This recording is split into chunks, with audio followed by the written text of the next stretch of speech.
গাছ আমাদের অক্সিজেন দেয় আর আমাদের জন্য বিষাক্ত কার্বন ডাইঅক্সাইড গ্রহণ করে। এটি তো আমাদের সবারই জানা, কিন্তু সত্যিই কি তাই? তাহলে বাটারফ্লাই ফ্যাক্টরির আজকের ভিডিওতে আমরা জানতে চলেছি গাছের অক্সিজেন দেওয়ার বিষয়ে। প্রথমে আসি সালোক সংশ্লেষণের কথায়। সালোক সংশ্লেষণের মাধ্যমে গাছ খাদ্য তৈরি করে, এটি তো আমাদের সবারই জানা। এই প্রক্রিয়ায় উপজাত হিসেবে অক্সিজেন উৎপন্ন হয়। তাহলে হিসেব অনুযায়ী আমরা গাছ থেকে অক্সিজেন পাওয়ার কথা, কিন্তু উদ্ভিদ সহ সকল জীবের জীবনচক্রে আমরা আরও একটি প্রক্রিয়া দেখতে পাই, সেটি হলো শ্বসন। প্রত্যেক প্রাণী শ্বসনে অক্সিজেন গ্রহণ করে এবং কার্বন ডাইঅক্সাইড ত্যাগ করে। এখানে উল্লেখ্য যে জীবের শ্বসন চলে দিবারাত্রি 24 ঘন্টা, যেখানে সালোক সংশ্লেষণ চলে শুধুমাত্র সূর্যালোকের উপস্থিতিতে, অর্থাৎ দিনের প্রায় অর্ধেক সময়।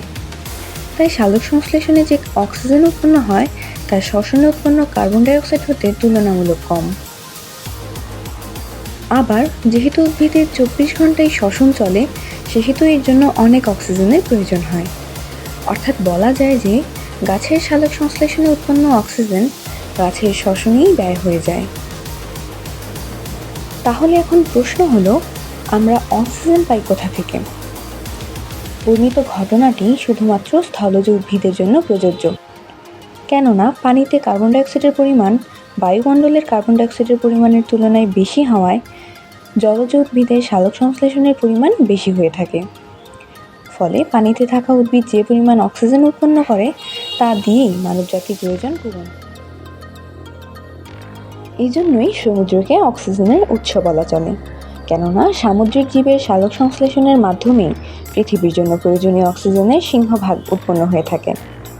তবে স্থলজ উদ্ভিদ যে আমাদের জন্য অপ্রয়োজনীয় তা কোনোভাবেই বলা যাবে না। গাছ ছাড়া আমাদের অস্তিত্ব অনায়াসে বিলুপ্ত হয়ে যাবে। মনে রাখা প্রয়োজন যে প্রকৃতি আমাদেরকে ছাড়া সহজেই বাঁচতে পারবে, কিন্তু আমরা প্রকৃতি ছাড়া এক মুহূর্তের জন্য বাঁচতে পারবো না।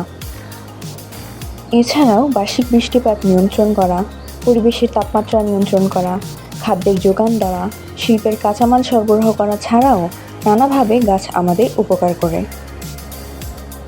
তো এই ছিল আজকের ভিডিওতে। আবার দেখা হবে বাটারফ্লাই ফ্যাক্টরির অন্য কোনো ভিডিওতে নতুন কোনো তথ্য নিয়ে। ততক্ষণ আমাদের সাথেই থাকুন। ধন্যবাদ।